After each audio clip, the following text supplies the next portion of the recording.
I guess. Oh, Hi, Dennis.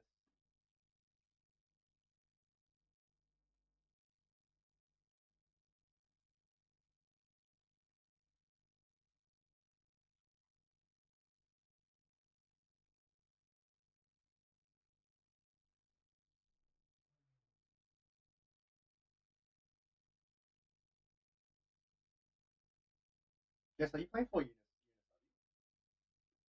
yeah. Just, Yes.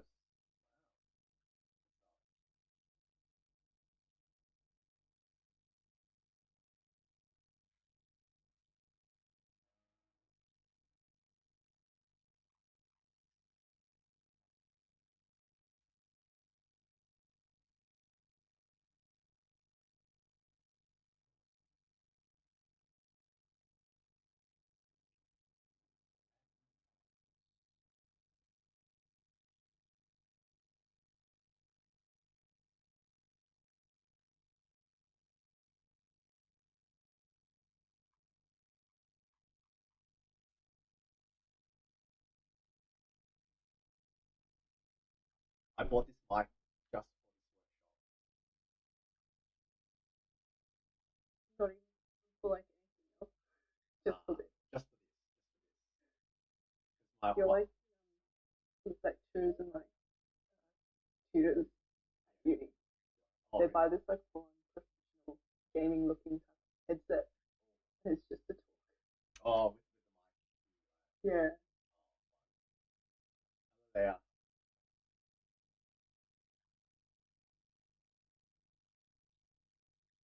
Oh, I think they need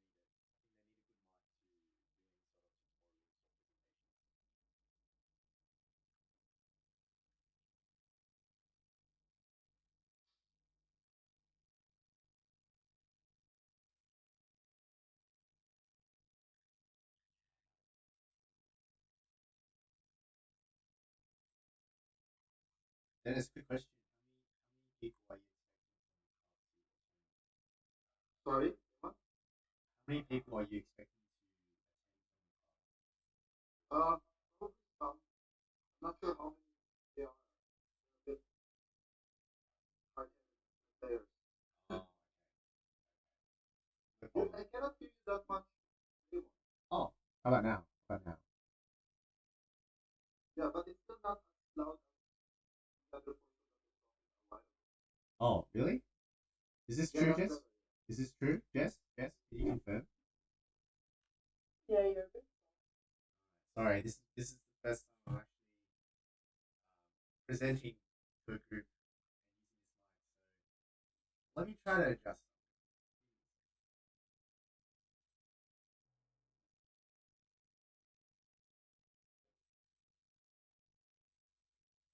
Is it louder? Louder now. Yeah, I think it's better. If it's too loud, I'm just gonna ramp up the volume. Is this too loud? Is this okay? Yeah, I think that's I can go higher. Guys. good. Yeah, good.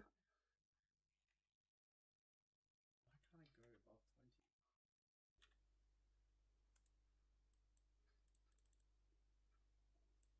How's this? How's this?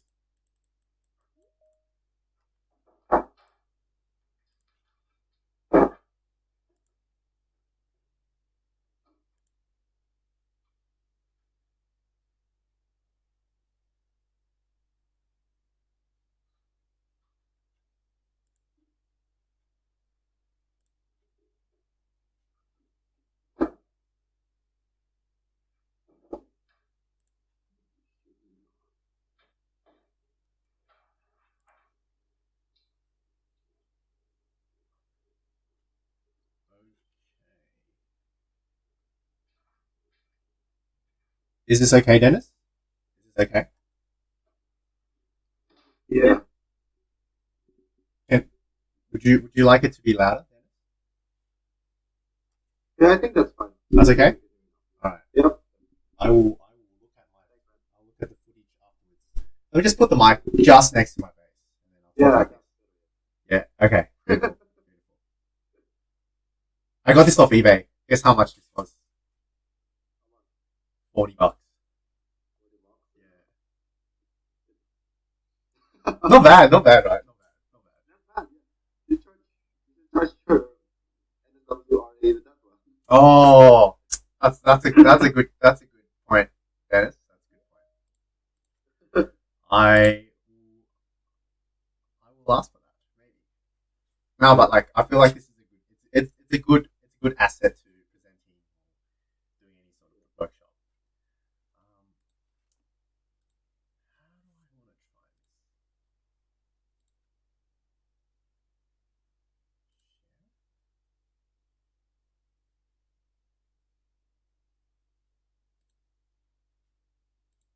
All right. I think let's get a start on it. I'm trying. I'm not a YouTuber, as you can see. I have this new microphone. I'm trying to stream on YouTube. So here is a link for you guys. If you guys break out, or if I break out, please use this link to catch up.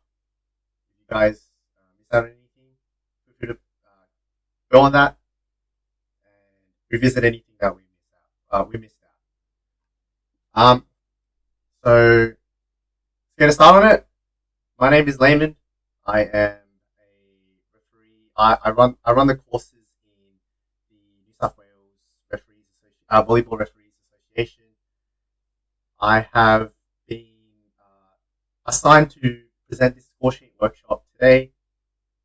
I'll be running through how to do a score sheet from start to finish, as well as go through a practice question or practice scenario where we'll run through set 1, set 5, and set 5 if we've got time, and just make sure you guys know how to do a score sheet, whether this is for SBL or any sort of social or other tournaments that you guys go to. So please be reminded that this workshop is recorded as of now.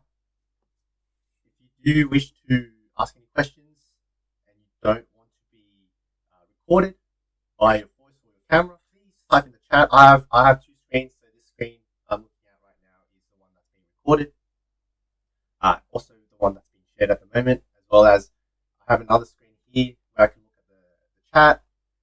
And if you've got any questions, please raise your hand or just type in the chat.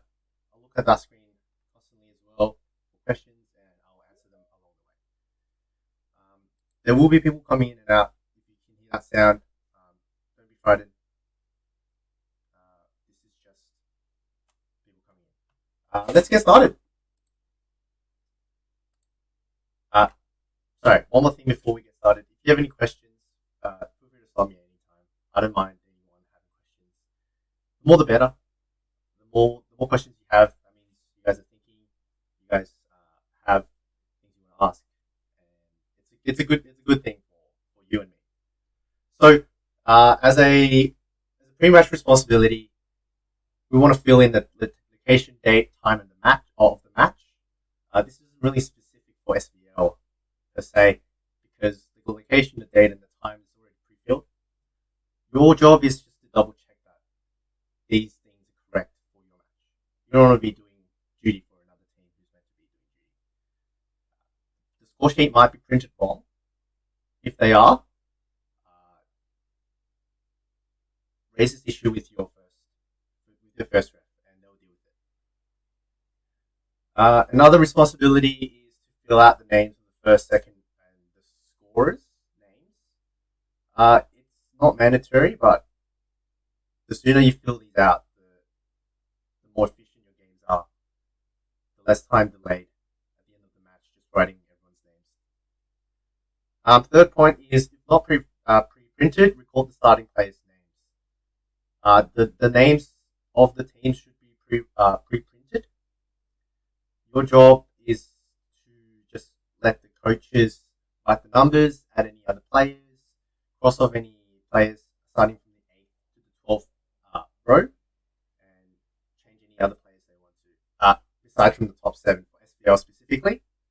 As the players are warming up, check that their shirt numbers match the numbers recorded on the team rosters.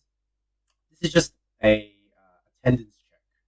You want to make sure that players are meant to who are actually playing on the court. You don't want to have a random person who jumps onto the court and starts playing, or a legal person, which we name it. So this is a score sheet of SPL that you would commonly see when you're doing scoring. It's got that logo on the top right hand corner. Sorry for that. So you'll see the name, date, and location on the top left hand corner of this score sheet. So usually what this has is the match number, the date, the scheduled time, the venue, the court number, as well as the team names. The team names, as well as an A and a B next to their team name.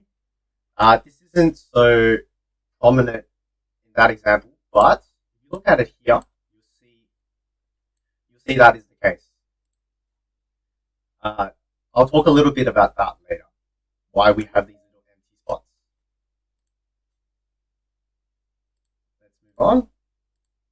So just remember one more thing, just to reiterate, you don't need to have these filled out, but you just need to double check that these are there and they're correct. Hi Devin, do you mind just muting your mic for me?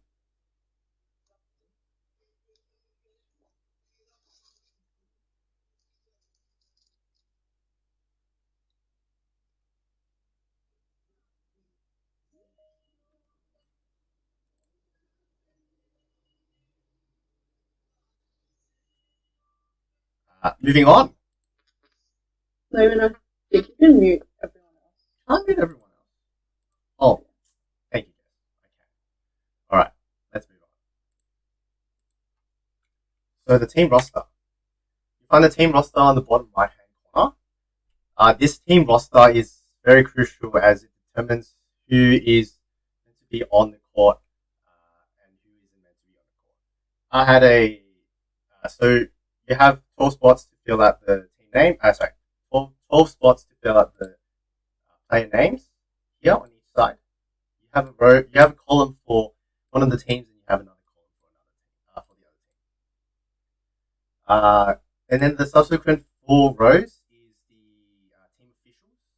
So these are your coach, your assistant coach, your trainer, and your medic. For SBL this year, we're only allowing 2 team officials, to be on the bench at all times. So this is only a coach and assistant coach. So technically, the trainer and the medic rows should not be filled. Don't worry about the first initial and the last name. I think what SBL does is they print out the full name anyway. So the player numbers needs to be filled out as the coaches are filling out their section, particular team section. They need to write the team's the coach's name as well as the assistant coach's name if they have one. Anyone who's not on this team roster, I'm not allowed to take the court. So taking the court means either they're playing, or they're a coach, or they're on the bench. So I had a situation 2 weeks ago where the assistant coach, the head coach forgot to write the assistant coach's name. This was a senior division game. So the assistant coach first was not allowed to be on the bench. And because it was a senior game, and of course COVID, he wasn't allowed to be a spectator as well. So he was asked to leave by the competition manager. So it's very crucial that players' numbers, player names are written down, player numbers are also written down, the head coach's name, as well as any assistant coaches that they have. After the coach has filled out the numbers and checked the players, as well as the team officials' names, they need to sign this box here. This is to acknowledge that they've checked and they've confirmed that these are the players and the coaches that are on the bench or on the team list. So,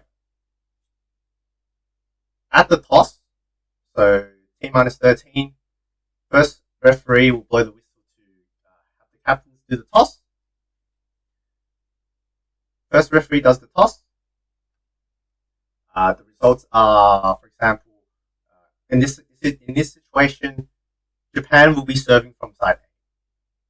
So what this means is Japan is team A and Australia is team B. So how do you determine what is team A and team B? From your perspective as a scorer, the team on your left is team A, and then the team on your right is team B. This doesn't change after the toss. So this can change before the toss, during the toss, because the teams can request to switch sides. But after the toss, they can't do that.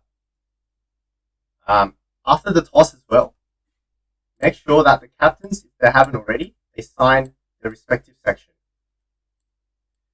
This is, again, to check that the players are on there, as well as the names of the head coaches, as well as the assistant coaches, if there is one.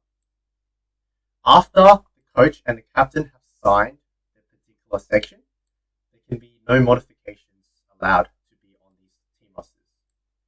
So if I was the coach and I ask after these two signatures are signed, can I add another player or another assistant coach onto the team roster? The referees should deny this, and you should also deny this if they come up to you while the first referee or the second referee isn't here. Any modifications to this needs to be made before the signatures, before the last signature on this box. So the team captain can have that final check to make sure that all the names of the players, or the numbers of the players, all the coaches and assistant coaches are on there. Great. Moving on. So coaches should give their starting lineups to the second referee. The second referee will then give the lineup sheets to the scorer to record in the score sheet. So how does the lineup look like? So a lineup should look like this.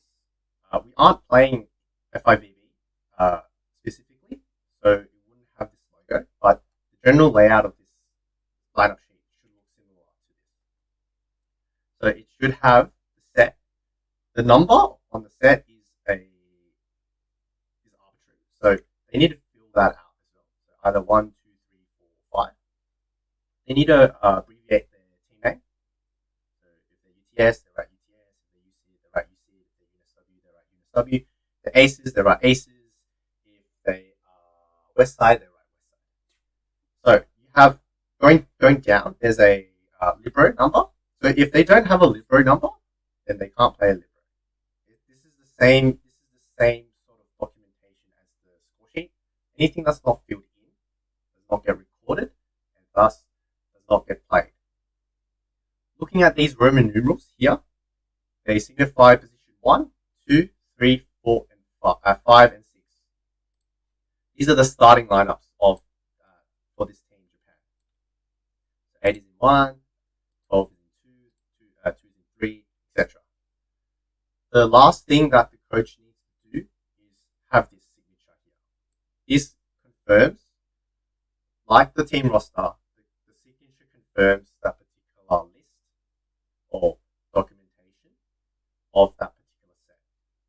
If this isn't filled out, the second referee should pick that up, and they must request the coach to sign this, to lock in their rows, essentially. If you see this is missing, ask your second referee to go back to the coaches and get that done. How do you enter a lineup sheet? Okay.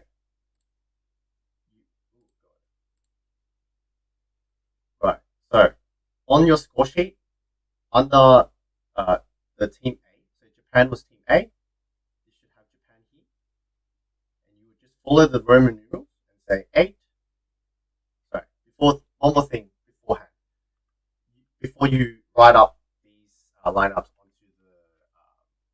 onto each set, you want to check that these players are legal players. So what I mean by that is they need to be on the team roster. If they're not, even though it's signed,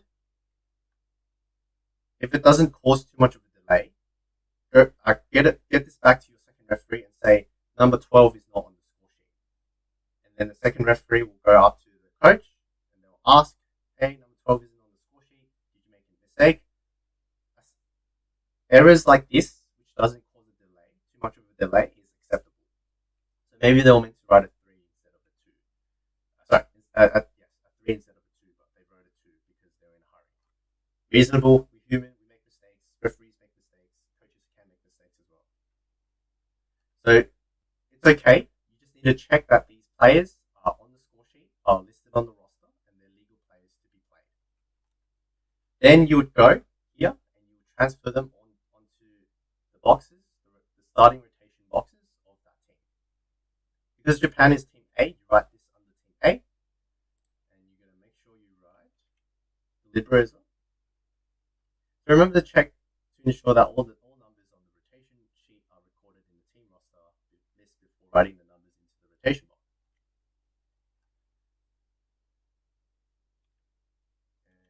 What's going on there? Alright.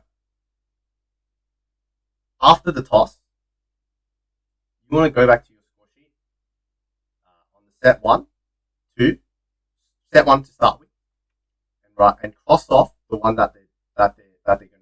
So S stands for serving, R stands for receiving. So because Japan, for a hypothetical situation, they won the toss and they chose side A, they want to serve, and then Australia says, I want to stay on that side. So Australia started on B, Japan started on A. There's no switch of courts. So Japan is on side A and they're serving, and Australia will be on side B receiving. So you would cross out the one that they're doing. In SVL, the score sheet doesn't look like this as much, but they look like that. So what you want to do here is you're going to write Japan is here, Japan and Australia. Please ignore my messy writing. I do not like writing on a computer. So here you would do this. You do a cross over the one that they're doing. So because Japan is serving from A, you cross that off. You cross the S off on Japan's side, and you cross off the receiving, the R, on side B. Because it's timed, it could honestly go for, usually it goes for 3 sets plus, but I wouldn't risk it. I don't like to overfill something if it doesn't have to be. So usually in a non-timed game, games last year, I would fill out 3 sets because it's a best of 5 game. So I would fill out the first 3 sets because I know that they're going to happen. The first 3 sets will definitely happen. So here I would write, because this is Team B, I would write Australia here. I would write Japan here. And because Japan served the first round, Australia will serve for the second set. So I will cross off the S for Australia and R for Japan. If you see how this trend looks, set 1 and set 2, the teams basically just switched. So going back to set 3, Team A is on the left and Team B is on the right. Because Japan served first, set 3, they'll serve first. And this is Japan. And this is Australia. And Australia will receive on the third set. Does that make sense, guys? Does that make sense? If it doesn't make sense, please raise up your hand, unmute yourself, type in the chat. Great, thank you, Sina. Let's move on. So these boxes on the bottom that has 1, 2, 3, 4, 5, 6, 7, 8. These are what we call your service rounds.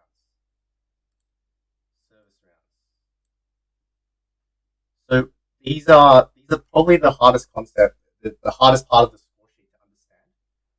We'll go through an example which will probably highlight the idea, but I'll explain it in words now. So under each position, there are 8 service round boxes. What this service round box means is is a mean to record the number of points that this particular player in this position finished on in terms of the match points that they have at that moment of losing the serve. So brief example, if this is player number 1 and they're on 3 points and they're serving. They're on 3 points and they're serving. This doesn't happen in this situation because there's no way. Oh, it could actually happen. Yes. This player one in position 1 has 3 points. He goes up to serve, and he serves it into the net. So in this service round box, you would write 3 here. 3. Just because they ended on 3 points at the moment that this player in this position lost his or her serve.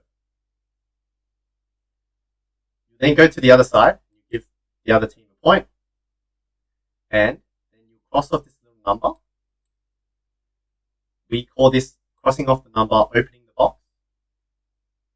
They will go serve maybe 2-3 points, let's say 3 points, and then this player loses the serve. Because they're on 4 points at that moment of losing the serve, we would write the number 4 here. We'll write the number 4 here. By writing a number in this service round box, this action we call closing the box. We want to make sure that any open boxes are closed. Let's keep going. I will explain further a little later. Alright. Okay. We mark an X in the first box of the receiving team. So do recall that these are service round boxes and we want to write a number on that particular service box at the point that they lose their serve. The reason why we put an X on the receiving team's first position is because at this particular time in the game, they are unable to serve for the first point. So they technically do not have a point to end on. So that's why we close. That's why we close this box. We put an X here automatically. So if you're doing set 1, 2, 3 already, you can close off all the receiving team's position 1's first service box. Because they will not serve at any point in time until they rotate back to position 1 again.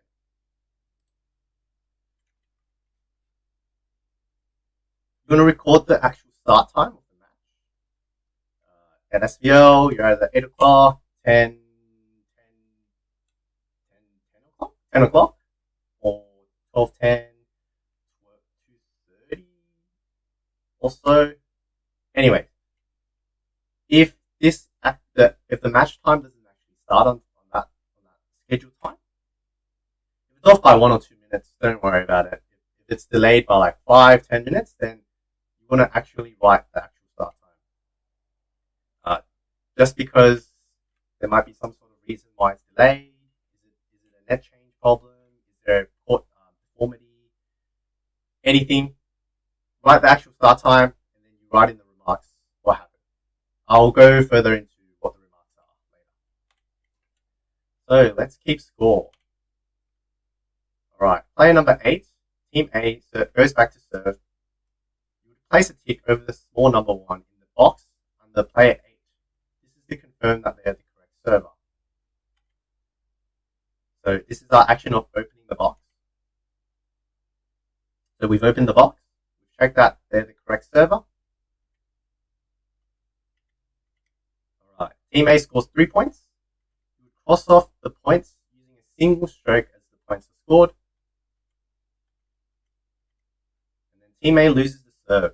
The total number of points scored by the serving team to that point in the match are entered into the box below player number 8.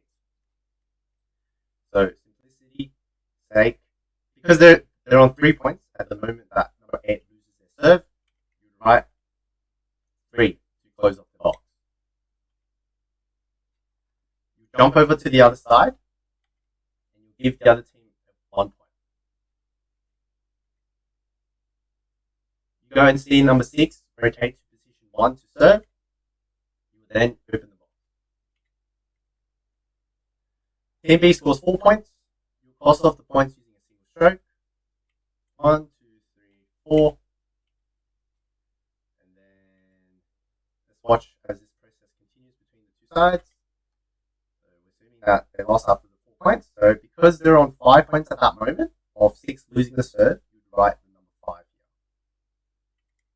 You go over to the other side, give the other team a point first. Check that number 12 is going to serve. Open the box. And then they score 1, 2 points. And then they're at 6 points at the moment of 12 losing the serve. So you write 6 in this service round box. And it continues like this for the remainder of the set. In the event of the wrong player going to the service zone, you are to let the player commit the serving fault, then notify the second referee of the service error immediately. One thing to note with that is if you see there is a wrong server, you wouldn't go open the box because it's not the correct server serving. Just a thing to note. It's very minor, but it helps you keep track of whether or not this is the right server or not. Substitutions. In SVL, we're allowed, we play by the 12 sub rule. So what this means is each team is allowed up to 12 substitutions each set. If you look down each column, or each column of positions, you see that there are 12 boxes. 2, 4, 6, 8, 10, 12. That means each team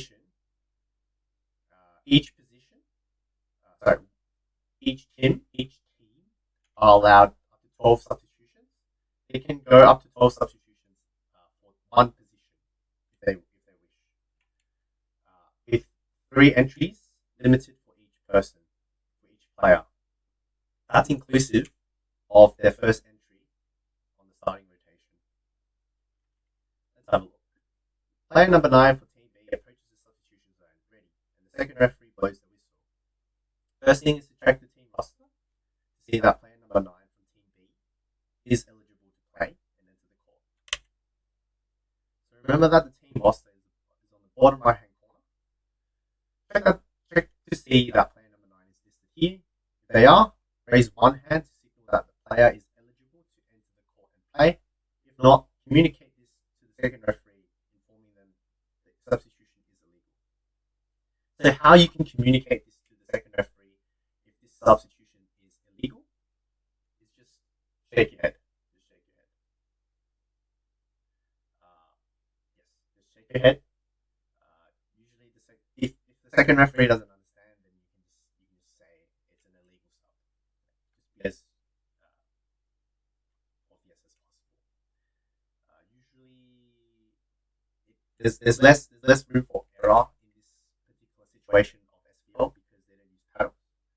International AVL, they use paddles, so they get the paddle wrong, which makes it an illegal, not an illegal sub. I guess an illegal sub because you need to be holding the right paddle, but not in a very minor or very improbable in SVL. But it can happen.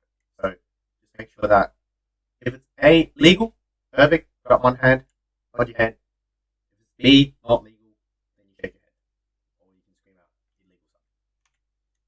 How you write a substitution into the game is under number 7.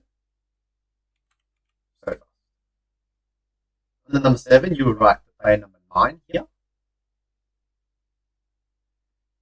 Once complete, raise both hands, arms facing out, to signal that you have completed the substitution and are ready to go. Why we raise both hands is to signal that we are ready. If you're not ready, the first referee will not they won't see that you're ready and they'll wait. Why this is important is because you're in charge of the So by all means, they don't want to rush you in any way. Maybe some amateur referees may or don't know of this protocol, but it's very important that you make all the right marks, all the correct marks. Why is that? Because it might get a bit rushed. So you might require to close the box, give the point to the other side, open the box, and then manage 2 substitutions from either side. You don't have time to manage all of that. And that's perfectly fine. I get into those situations all the time where you just lag behind a little bit. Make sure you get all the right details down. Check all the player eligibility before moving on. You don't want to realize that you've made an error just because you're rushing. It's better to ensure everything is fine, then move on, rather than notice an error because you made a mistake on your score sheet, and you need someone to come down and have a look at your score sheet and see what's the error and try to fix it, and then there's more time delayed. So you got to balance out whether or not it is worth risking a potential error than wasting or using up a little bit, maybe like 5-10 seconds more of that particular interruption of a substitution or a timeout, whatever. Yes. So once you're ready, so what I mean by that is once you drop the pen, you don't need to mark anything else on the score sheet. Then put up both hands, straight up, as high as you can, so the referee can see, the first referee can see. Okay. So there'll be a series of substitutions here. So player number 9 is then to be replaced by number 8. The first team, check number 8, is eligible for Team B. They are great. Mark number 8 here. Nod or put up your hand. Okay, yep, that's great. Then, reminder on the 12 sub score sheet, you do not need to write the score at each substitution. That's only for 6 sub, FIVB or ABL. Okay, so the game continues. More subs in the same rotation positions are made. Here. Animations. I love them. Once a player has entered the court 3 times in a set, they may not enter again. What I mean by this is because the first entry counts, number 7 has entered 1, 2, 3 times. You want to circle the third entry of the player just so that you know or you remember that they have entered the third time and they cannot re-enter. At this moment, you need to tell your second referee that this is the third entry. You can tell them by doing this third entry, just so that they can notify the coach and say, "Hey, this player's entered 3 times. They cannot re-enter the set if they leave the court." You can also tell then the second referee can also tell the first referee. You might want to know this. Optional. Timeouts. Rhetorical question: how many timeouts are you allowed on for each set or for each per team? The answer is 2. So how you find out is there are 2 boxes here. Perfect. How you write this is you want to, so whichever team requested it, you would go to that particular team's timeout boxes. So if Japan requested it, you would go to Japan's timeout box. If Australia requested it, you would go to Australia's timeout box. What you do is you write the score of the team that requested it first.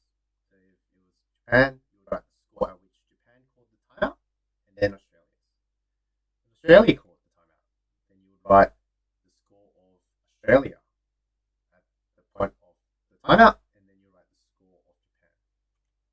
Let's have a look at the theory on the slides. So the coach from Team A requests a timeout, and he's granted a timeout. Team A has 21 points. Mark the score under the T, beginning with the score of the team that called the timeout, followed by the opposition score. So 21, 16. Japan is on 21, Australia is on 16. If I'm going too fast, let me know. I'll slow down. This is pretty logical. If anyone has questions, please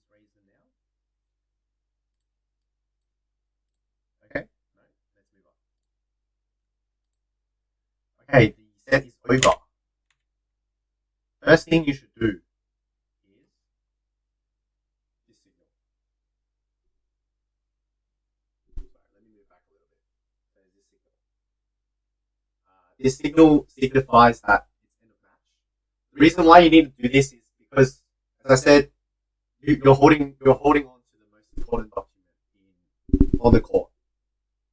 And your score sheet is the only formal documentation that records the score.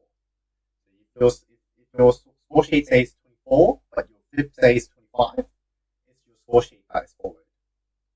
There might have been some error with your flip, with your assistant scorer, but what you do on your score sheet is the one that is correct. So make sure that you show this. If you're sitting on like court, for example, court 2, 3, 4, there's like a little ledge over your score bench. So what I usually do is imagine I'm sitting down, but my head is my hand and head scale or positioning is as follows. I will do this just to make sure it's visible for the first referee, and yes, it's visible, and you can go above the ledge so they can see and they can call in a set. So what do you do when your set is finished? Fill out the end time as soon as the set is finished. So the end time box is on the right hand side. Here. You want to fill out the time there. Great. Second thing is mark an hourglass shape in all the boxes, and all the point boxes, the ones which aren't used. Block off any further changes. This is to prevent potentially the captain or the coach coming over and giving themselves extra points. By marking this hourglass, we know that there wasn't any points used after that. So you would put a horizontal line underneath your very last point, and then draw excuse me, and then draw a horizontal line to the very bottom of that particular column. And then you'll use your lovely ruler to mark a diagonal line across from that line to that line and that line to that line. And same for the other side. Third thing you need to do is circle the last rotation score for each team to block off any further changes as well. So what this means is they're on 23 points, perfect, and they're on 25 points. Sometimes you might open the box. How do I explain this? Sometimes you open the box and they're on. Sorry. Sometimes you don't open the box and they're on 24. Let's say they're on 24 here. Let's say they're on 24 there. And they've opened the box. But, so now it's 23, 24. No, that doesn't make sense. So this is, let's imagine that this box hasn't been filled. Let's say this is 22. So this is 22.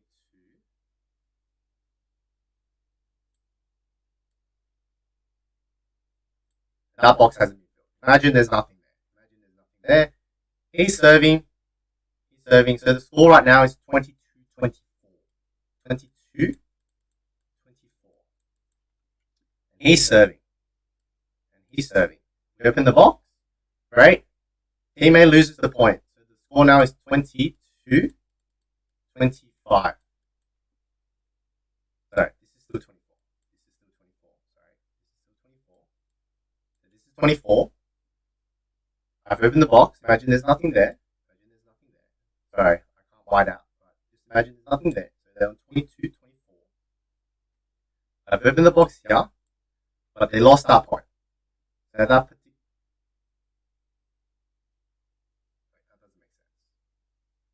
21, 22. Sorry, this should be 20.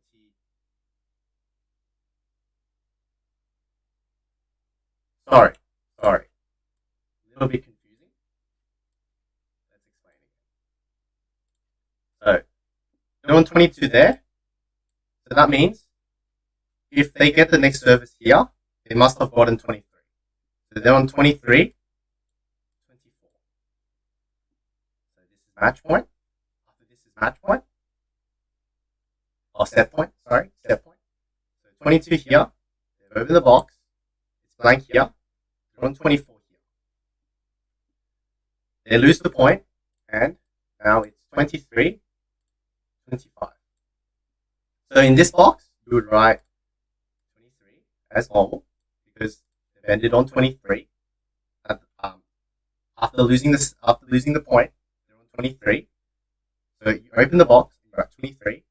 But because that there isn't another vacant spot here, because 24 is there, you would go to the next available service round box and you write 25 here. But because this server didn't serve, you don't tick the box, you don't open the box. And you would just write 25 there and you circle this number. I think this example is very redundant, but sometimes this does happen. And I still see people circling the 24, which isn't correct. So I thought I'd explain it. But I hope this example highlighted that you don't always necessarily need to end on an open box. You can end on 25 of an unopened box. Any questions on that? I think that this is another, because it's service rounds, it gets a bit confusing. And I understand that there might be questions. Anyone have any questions so far on this service round or for set one?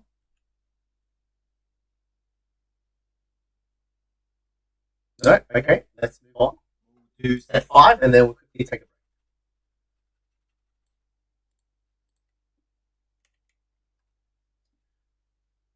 Sorry, one last thing to note for set 1. Anything which isn't used, for example, any substitution blocks not used, any timeouts not used, don't need to cross anything off. You just need to cross off, you just need to do time. You need to write the time. You need to fill in the time. You need to hourglass. And you need to circle the last or the points that they ended on for each server. These are only 3 things that you need to do.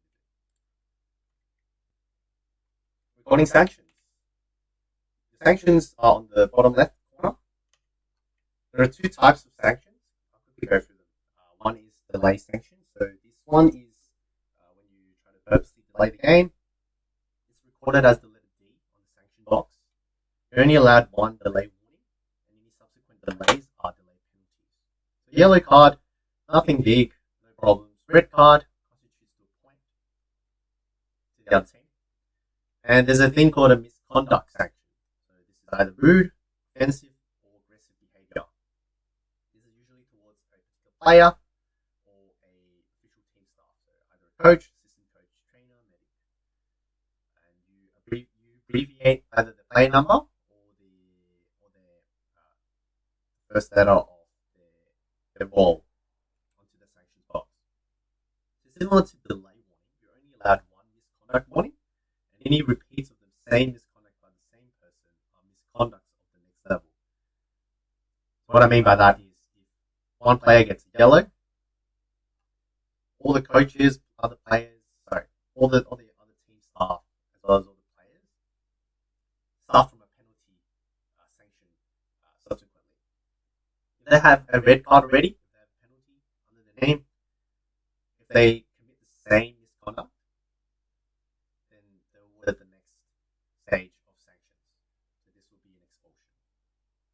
The difference between a delay and a misconduct sanction is based on the motion of or the signal given by the first referee. So a delay sanction, imagine this is a card. A delay sanction is a card over the watch. And then it is then and then the first referee will then point with an open palm to which team, either the left team or the right team. A misconduct, on the other hand, is just raising a card up, straight up on the air, and then using the other hand to point to the player or team staff which is being given the misconduct. To note those differences, you are allowed to give a delay warning as well as a misconduct warning because they're on different spectrum. So don't worry about having 2 yellow cards for that one team because it is allowed. So let's have a look at some examples of sanctions. So when a player or coach or other team member is sanctioned, you must record the information in this box. Team delay sanctions are also recorded here. To mark the team member at fault, use the player number or C, A, C, T, M, or other team members in the appropriate box. In the score column, the score of the team who the sanction is being applied to goes first. So this goes, the scoring goes similarly for as the timeouts. So you write the score at which that particular team is on first or given that sanction first, and then the other team. Some examples are here.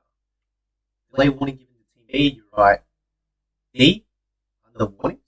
So W stands for warning, P stands for penalty, E stands for expulsion, and D stands for disqualification. You then write which team was given to, A or B, which set, and then what score.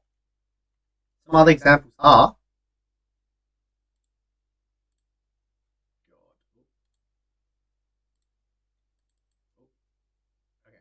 player number 4, team A receives a misconduct yellow. So you write number 4 under warning, team A, set 2, score.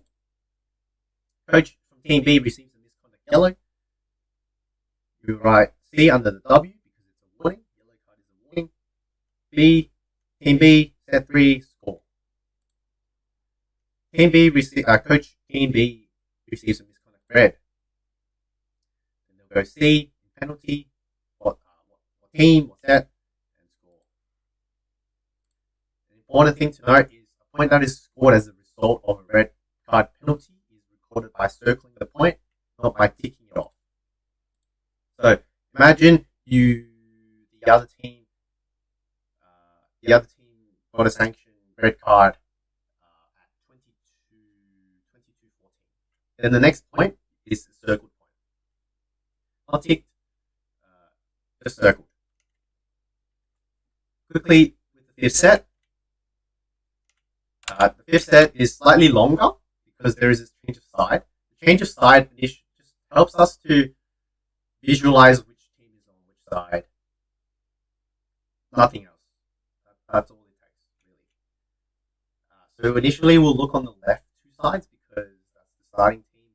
This will be the starting positions of the teams.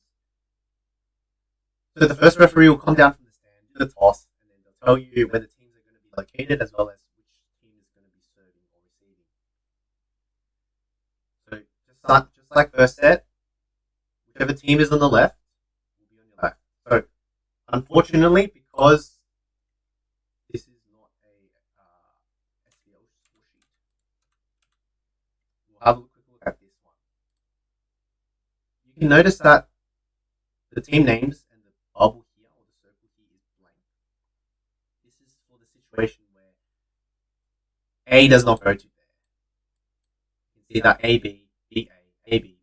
And then obviously logic would say this side is team A and then this side would be team B. Sometimes it doesn't happen. Sometimes teams like to play on a particular side because they were winning a lot. So for whatever reason, you need to double check that whichever team is starting on your left hand side, might be team A, might be team B, is correctly written down here. So in our example, if Japan is here, Japan was team A, so you write team A here, and Australia is team B, and you write Australia there. Whatever serving they are, like whoever's serving, Japan serving, for example, and then Australia's receiving, like that.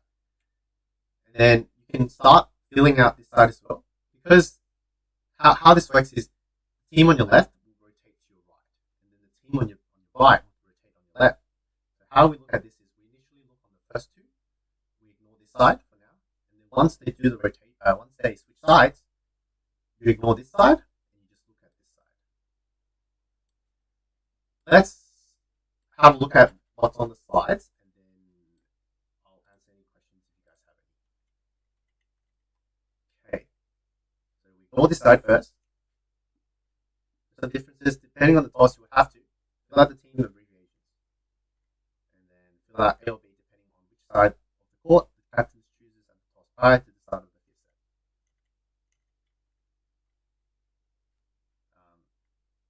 set. Same with set one. You enter the starting time on the left. For the first 8 points of the set, only look on the left part of the sheet exactly as you have it in previous sets.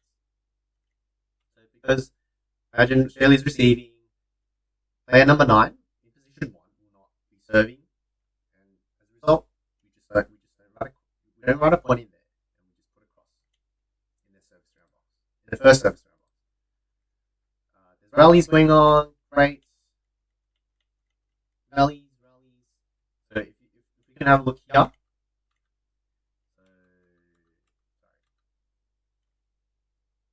And serving. We check that player number 2 is serving first. We open the box. They win 1 point. They lose after that. So we close the box by putting the number of points they're on at that particular point in time after losing the serve. You give the other side a point, and then you check that number 1. Player number 1 is serving. Then you go and open the box. Whatever points they win, and at the moment that they lose the serve, you record the total number of points they're on. Close that box. Go to the other side. Open the box. Give them the point. Open the point. Give them a point. Open the box. And then whatever points they're on after losing the serve, immediately after losing the serve, you write the number of points there. Give the other team a point. Check that number 4 is serving. Open the box. They lose that point. Write the number of points immediately after losing the serve. Give the other team a point. Open the box. It's repetitive. I want to drill that into your brains. Make that a particular habit, so you guys know, and don't forget these 4 things, which is closing the box first. 3 things, 4 things. Closing the box, giving the point to the other team, checking that the player is meant to be serving under that particular column, and then opening the box. So close, give the point, check player, open. Close, give the point, check player, open the box. So keep those 4 things in mind. Keep that a habit. Moving on with fifth set. So they call a timeout, they write the point at which they're on for that particular team versus the other team. They reach 8 points. Perfect. So you switch courts on after 8 points. You want to fill in the number of points that the left-hand team has scored and copy their starting rotations across. If you start this course, you hear me say, you can, as soon as you write a number here, you can write a number there. So what I mean by that is later. So once that changes number 8 as 8 points, you copy this over. So you don't magically add those numbers over there. You can write these rotations down when you write here. So when you start here, when you start your rotations here, you can fill out this side as well, just so that you don't have to transfer all of them in that switch.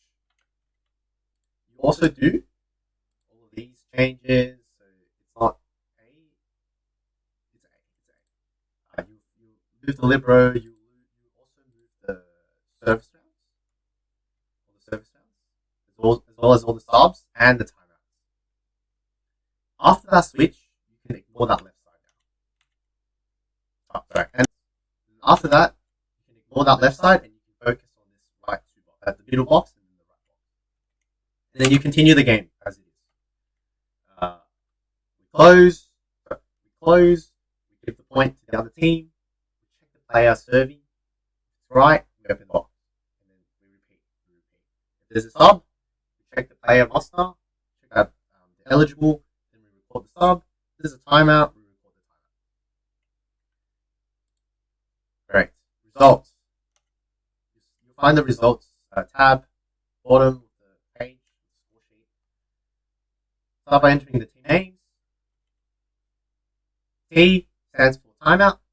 S stands for subs. W stands for win. So if they're 1 or 0. Sorry, if they win, they won. If they're 0, sorry, if they lose, they're 0. Subs is just total number of subs. T for timeouts, just the number of timeouts that they used in that particular set. The points is how many points they scored. Very logical. You fill in the match starting time. So if it didn't start on time, you write whatever time it started. Started at 3:33. The match finished at 5:21. Match duration is different. Is the difference between the start and end time. So an hour and 48 minutes. We also fill out the durations of each set. 96. Yes. Okay, the winner's not written down. So you would write the winner down as well. I'm not sure why that's not there. Anyways, in the situations that your game does not end as a 3 whatever, you can change this number, just cross this number out and write either 1-1, 2-2, whatever. You can change that just as long as your winner's right. Don't forget your total, which is on the very last row with all your numbers here. You need to fill those out. What I recommend doing is after each set and in between each set, you fill this row up, each row out, just so that at the end you don't have to rush and fill those out, and you can have a very smooth ending. Because you might be playing a game afterwards, and you want to maximize your warm up time if possible. So getting your score sheet done as fast as you can, as accurate as you can, is very important. The remarks section. So the remarks box is used to record information such as protests, any irregularities during the match. So this could potentially delay your game, such as an interference, external interference like a fire alarm. Balls coming into the court is considered an external interference, but not significant for you to write onto your score sheet. Any equipment malfunctions, the net could break in the middle of the game. You want to make sure you record that. And also, a team member does not have the right to write on the score sheet other than signatures unless given prior authorization by the first referee to record a protest. So let's have a look at an example later. I'll show you how to write delays. So your results are here. Japan 3-2. Last time they signed the score sheet. Captains must not sign until this box is complete and the scorers have signed the score sheet. Finishes. Finishes under the remarks box. Okay. After the match, you'll need to get the signatures from the two captains and the first, second, and of the line referee. And at the end of the match, after the results box has been completed, the scorer signs the score sheet first. So just because you need to get everything done, you need to write all the results out, and then the team captains can check, sign the score sheet, then the second referee checks, then the first referee checks. The first referee has the final responsibility of the score sheet. And they'll also give you feedback for it if they know what they're doing. Just some final hints and tips. I know it's really tempting to watch a volleyball game, but make sure you look at your refs, not so much the game. So sometimes what you see might not be the final call of the referee, because you might not see something in the perspective of the first referee. So always look onto your first referee, what he or she is calling, and then give that point to that person, to that team. Once you've transferred the rotation from the lineup sheet to the score sheet, mark the back of the lineup sheet. Just acknowledge that you checked it, you filled it out, and there can't be any changes. After each set, rip each lineup sheet up. Coaches must provide a new lineup sheet each set. You can't say same as last set, because the lineup sheet has a set number. It's not correct to use something which is for set 2 for set 3, because they can always come back and say, hey, I didn't say that, I didn't do this. So it's best to make sure that everything's done correctly Otherwise, they can do some sort of dodgy thing. Otherwise, it's best practice coaches provide the lineup sheets to the scorers before they cross from one side of the court to another, just to prevent further delays. If you do have any concerns, like problems with your score sheet, lineup sheets not coming in time, the second referee is the person that you should go to. Once you're seated down, you don't necessarily need to move up. You can just sit there for the entire game. Your second ref to do all the dirty work for you guys. And that's the end of the theory part. Any questions? Any questions on the theory?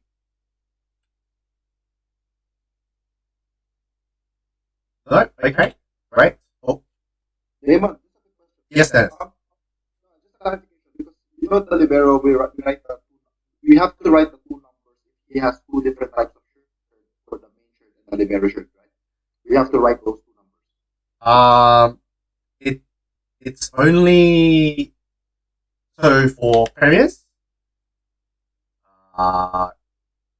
There's a strict libero, but on the lineup, it's kind of a bit confusing because there's only one space to write the libero, as you can see from the lineup sheet. So I would be okay with if they do have two liberos. Let me find the lineup sheet. If they do have two liberos, because sorry, let me grab a lineup sheet. Oh. So there's only one spot, and I get your concern, Dennis.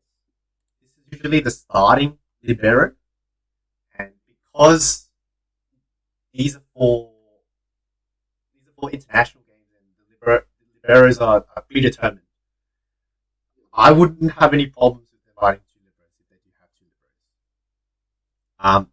But I would also want them to write the two liberos if they have two liberos. So I mean on the score sheet.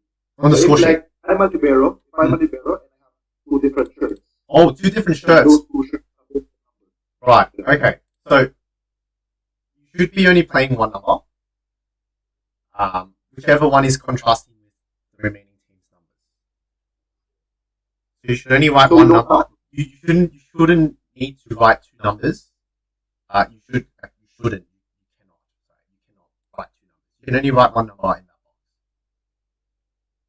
I think because the last year it happened when someone needs to change the shirt.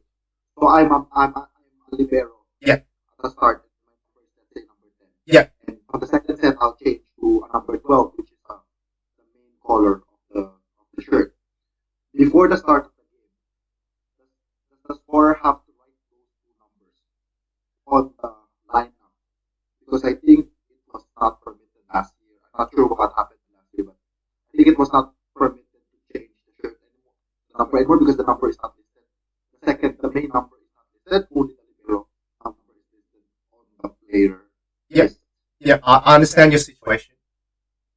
What I would do is, obviously, we would want, as a referee, as a competition, we would want players having two shirts of the same number. In the situation that you don't, as long as they don't clash with another player's number, if I'm first reffing that game, I'm happy with that. Just as long as you let us know beforehand, because this is at the end of the game, at the end of the day, not the most strictest tournament. But going up maybe like AVL onwards, that shouldn't happen at all because that's the competition regulations. Players should have the same number for two different color shirts. And yeah, I would let that go only if they inform the duty team before the start of the game that, oh yes, I'm sorry, I only have two colors because of uniform problems. Two numbers, both contrasting to the player. Yeah. So like, as long as you know the situation beforehand, you as a scorer, you know what to do. You know that this player might take another number. I'm happy with that. And also in the event that, let's say, the coach has to leave. The coach has to leave. So the assistant coach has to take over as the coach. Hmm. Does the coach or the coach has to report to you or to the scorer or to the second ref? How does that happen? Okay, It's so not as recorded. the scorer, you don't need to manage that. It's the first and second referee that need to do that. In the situation that the coach needs to leave, the coach and or the captain needs to raise this up with either the second or the first referee and let them know that the main coach has left. We'll now need to delegate that the assistant coach take up the head coach's responsibilities. Then the assistant coach can fulfill they can fulfill the responsibilities of the head coach, which is calling timeouts, substitutions, asking for protests, all of that stuff. So we have to let them know that they have to approach the second ref. Yes. Okay.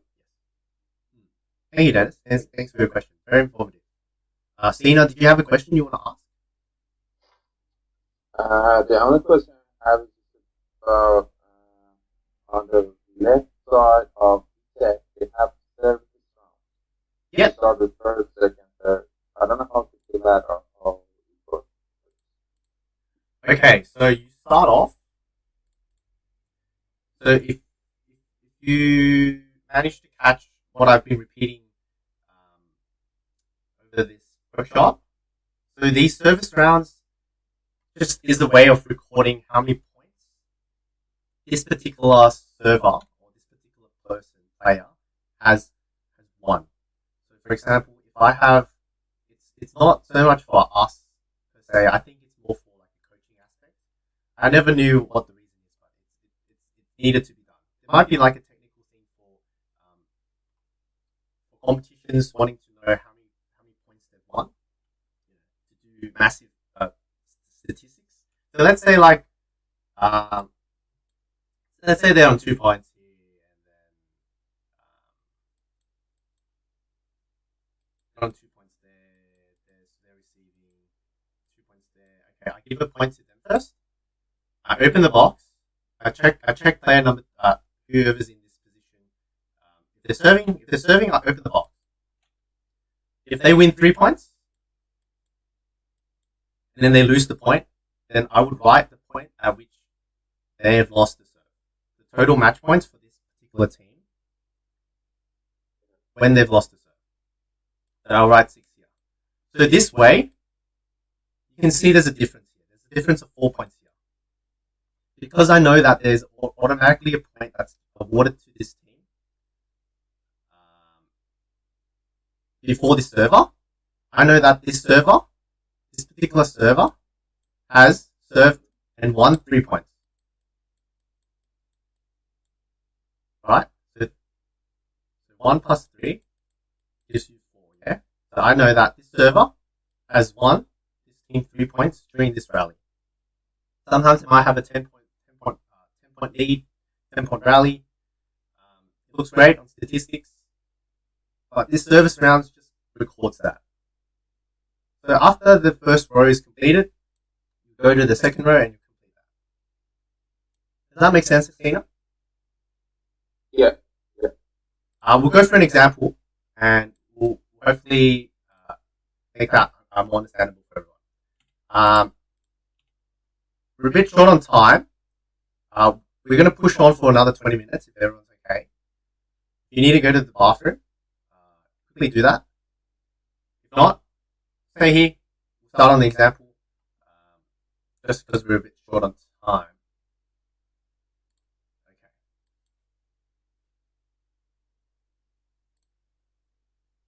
Alright, so this is the score sheet, how it looks like.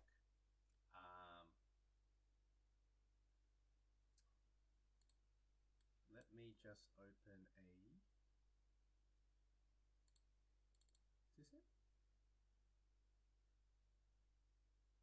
I'll wait for that.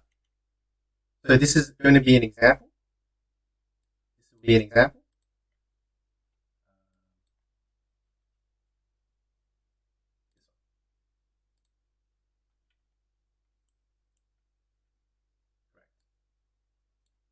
Alright, for the purposes of time, we're just going to go through that situation. We're not going to bother about pre-filling everything. We're assuming that everything's pre-filled. All of these details are filled out.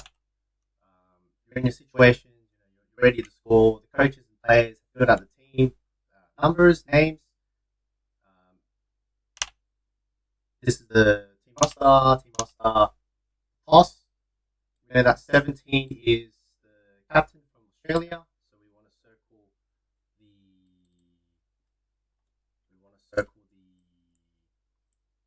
captains on the roster, the team roster. And China wins the serve and serves, and Australia chooses side A. So from this information, we know that Australia is team A. So imagine Australia is team A, so, and China. So if you guys haven't done this already, you guys can do this with me. We'll have a go through step 1 together. If you guys haven't done it. If you have done it, you guys can check and double check with me. Or double check through what I'm doing and see if you guys did get the same thing. Alright, so we know that Team A, Australia. So we've got Australia there. And China is Team B. We know that China wins and wants to serve. So Australia is receiving. So we cross off R. And we cross off S for China. Great. These are the starting lineups. They're right. Assume they're right. But in your normal situation, you want to check that these players are on the team list. So let's quickly transfer them on. So 17, 13, 5, 2, 4, and 12. Your libero is number 11.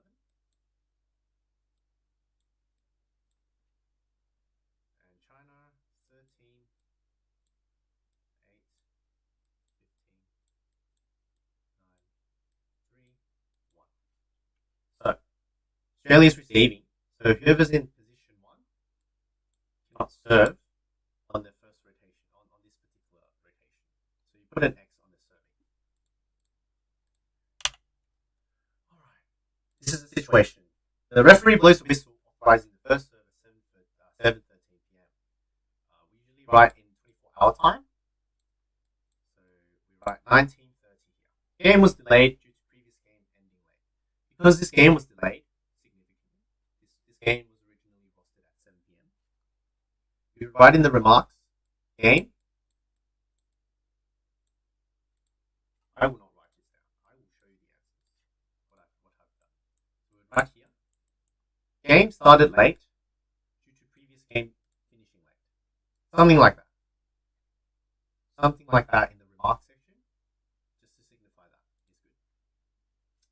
Alright, let's keep moving on. Number 13 from Team B serves. Okay, we check that number 13 is going to serve. We open the box and wins the first 3 points before hitting the ball out. Okay. 1, 2, 3. Sorry guys, I forgot to ask you. Can you guys see my score sheet? Okay. Any issues with that? Yes, we can. That's fine. Yeah. Apologies for having it so small because I can't fit the questions and the score sheet on the same page officially. Okay. Moving on. So they got 3 points before hitting the ball out. So we want to close. We open the box here. We want to close the box first. So they're on 3 points. So we write 3 points there. Give the point to the other team. We want to check that 7. 13. 13 is serving. 13 is serving. Great. We open the box. And then we see that Team A serves the ball into the net. Okay. They're on 1 point. So we close the box by putting what their score is at that point in time that they lose the serve. 1 point there. We'll give a point to the other team. We close the box. We give the point to the other team. We check that number 8 is serving. Number 8 is serving. We open the box. And let's keep reading. Team B, number 8, serves and wins 2 points. So they win 2 points. So they're on 5, 6 points. And then we assume that they lost the serve after that. So they're on 6 points here. Close the box. Give the point to the other team. Go to the other side. check that number 5 is serving. Great, they are. Open the box. And then number 5 jump serves 7 points in a row, wins, and then misses the next serve. So they got 7 points in a row. 1, 2, 3, 4, 5, 6, 7. And then misses the next serve. So at that point in time, they're on 9 points. So you close the box by writing 9 here. Close the box, go to the other team. You want to give them a point. Check that 15 is serving. 15 is serving next. So you open the box and you see the situation. Watch the game go on. Team B serves 2 points. So they give them 2 points. Then the team A coach requests for a timeout. So nothing is closed at the moment. 15 is still serving, but team A requests a timeout. So the score right now is 9-9. Play resumes with team B, number 15, serving the ball into the net. Okay. They're on 9 points. Close the box first. Give the point to the other team. 10 points. And then we check that number 2 is serving next. Number 2 is serving next. Great. We open the box. Team A wins 6 points. Wow, that's a lot. Okay. 1, 2, 3, 4, 5, and 6. 16 points.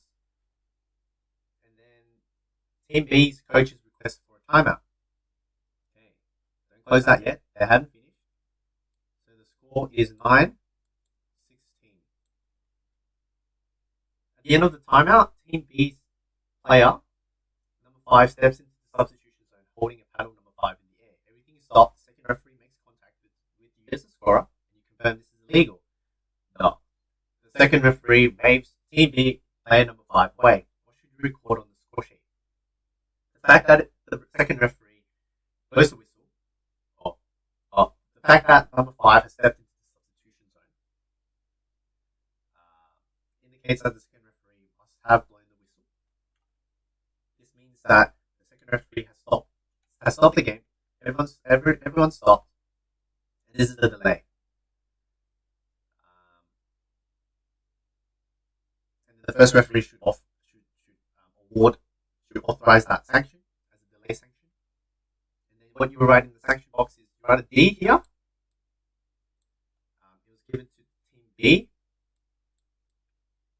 And it was set 1, and the score was 9-16. 9-16.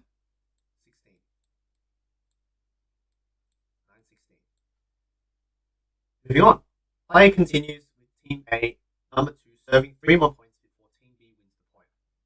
So they get 3 more points. So they're on 17, 18, 19, and then they lose the point. So they're on 19 at that point in losing the serve. So you put 19 there. Close the box. Great. Go to the other side. Give them a point. Check that number 9 is serving next. We don't know that yet, so we won't open the box.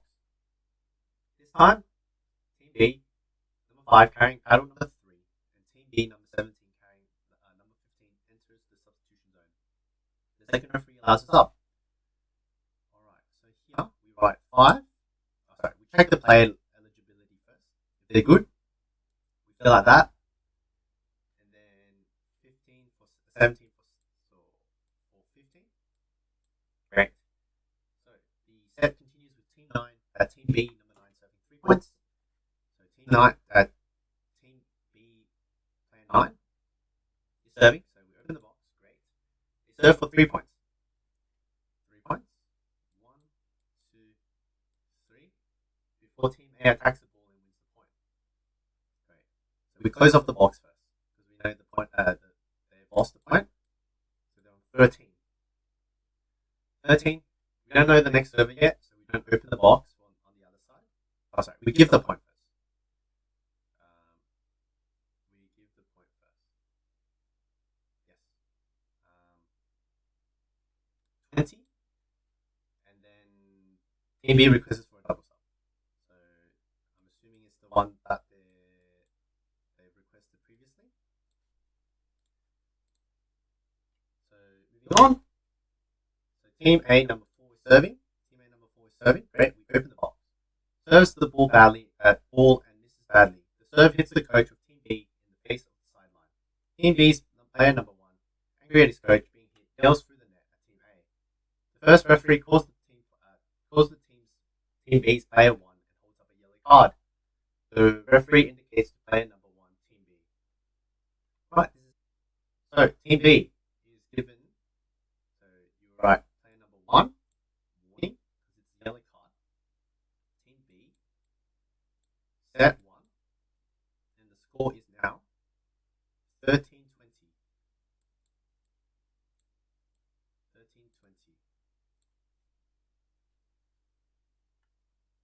Okay.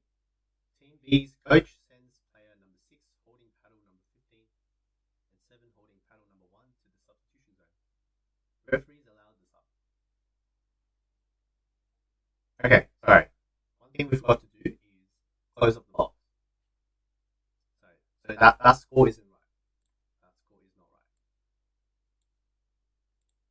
Let's take a step back. So team number 4 serves the ball badly. It's the coach. So what we should do is close the box first. Give the other side a point. We don't know the server. We don't open the box yet. So this point here, so it should be set 1. The score is 14-20 instead of 13. 13-20. Alright. Team B, number 3. Sorry. Have we authorized the substitution yet? We have not authorized the substitution. We have not written down the substitution yet. So player number 6 holds the paddle for 15. So you can see how this can all be very confusing. We read one thing and we see one thing and we have to write another. So really, really important that you guys are focusing and take things one step at a time and not rush like I am. You should not be rushing as much as I am. Okay. So we've authorized the substitution. So team B number 3 is serving. So we open the box. 4 points before serving the ball out. So 4 points. 1, 2, 3, 4 points before serving the ball out. So they're on 18. Perfect. And we give another point to the other side.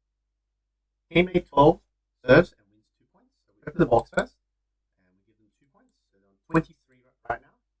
Team B, number 6, doesn't agree with the referee's decision from the last point. He goes to the second referee and argues. He then continues to yell at the first referee about his decision. The first referee holds a red card and indicates player number 6 from Team B. What does the scorer need to record? Because this is a red card, you write number 6 under the P, you write Team B, you write set 1, and the score is 18-23. Just as a side note, if you guys are at this stage and playing, that is, and you don't agree, you need to at least. I'm not trying to promote any unsportsmanlike behavior, but this is a very bad decision of the player to get to a penalty because this is a point to the other team and it's close to the end of the set. So the players need to think about what they need to do to not get a penalty point given to the other team. Anyways, moving on. Because it is a penalty point, the subsequent point on Team A is circled. Don't forget that it is a penalty and needs to be circled. Right. We've recorded the sanction. We've recorded the penalty point. Team B coach sends player number 15 holding paddle number 6 back into the substitution zone. Correct. So we know that 15 is good. So we write 15 there. Because 15 has entered the court 3 times, we would circle 15. 15's number, and we would inform the second referee that 15 has entered for a third time, and any leaving the court, he or she will not be able to re-enter for the remainder of the set. Team A continues to serve 1 point and wins. Okay, let's end that first. So 25. At the moment that 12 finishes serving is 25 points. So you will feel 25 points here. Because number 1 or number 7 here did not get to serve, we don't open anything. And because we know that they're on 18 points, we just circle that 18 points here. hourglass with our lovely straight ruler, but we don't have that at the moment, so I do apologize. So we'll hourglass that. We would hourglass that. Usually you have 3 distinct lines, but because of time, I am doing this really in a hurry. And we would record the time is 7:41. So we were at 19:41. Great. So this is part of your score sheet completed for set 1. In between the breaks, in between the sets, you should fill out this. You should fill out that. Fill out this first row. Lovely first row here. Lovely first row here. Just to save you time in the future and in the end of the game. Yes. So that's set 1. Unfortunately, we don't have time for the other sets, but I hope everyone got that. Everyone followed. I apologize for having to rush so quickly for this practical. But this, I'm going to wrap things up now. This concludes the end of the workshop. I hope everyone got something out of it. Sorry, it's a bit late. I'm a morning person, and I am off at nights, so I do apologize if I did say anything in the wrong manner or too boring. But I hope everyone got at least something out of it. I'm going to conclude the presentation now, the workshop now. I'm going to stop recording.